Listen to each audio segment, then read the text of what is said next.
ശിവപ്രസാദം ജ്യോതിഷത്തിലേക്ക് എല്ലാവർക്കും സ്വാഗതം.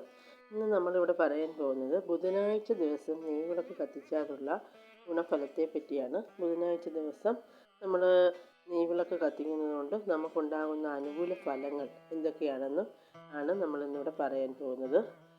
നമ്മൾ ബുധനാഴ്ച ദിവസം നെയ്വിളക്ക് കത്തിക്കുന്നത് ശ്രീകൃഷ്ണ ഭഗവാനെ മനസ്സിൽ വിചാരിച്ച് വേണം. അത് രാവിലെയോ വൈകിട്ടോ എപ്പോഴാണെന്ന് വെച്ചാൽ നമ്മുടെ സൗകര്യാർത്ഥം നെയ്വിളക്ക് കത്തിക്കാം.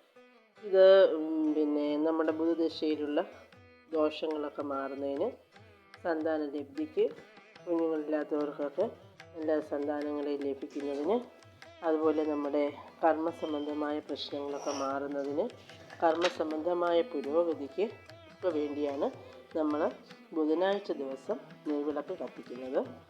അപ്പോൾ ബുധനാഴ്ച ദിവസം നെയ്വിളക്ക് കത്തിക്കുമ്പോൾ നമ്മൾ ശ്രീകൃഷ്ണ ഭഗവാനെ നന്നായിട്ട് മനസ്സിൽ വിചാരിച്ച് നമ്മൾ ഒരു മന്ത്രം ജപിക്കുക. കൃഷ്ണ കൃഷ്ണ മഹായോഗിൻ ഭക്താനാം അഭയം കരാം ഗോവിന്ദ പരമാനന്ദ സർവം ഏ വശമാനയ സ്വാഹ. എന്നോട് പറയാം മന്ത്രം. കൃഷ്ണ കൃഷ്ണ മഹായോഗിൻ ഭക്താനാം അഭയം കരാം ഗോവിന്ദ പരമാനന്ദ സർവം മേ വശമാനയ സ്വാഹ എന്ന മന്ത്രം. ഇത് രാജഗോപാല മന്ത്രമാണ്.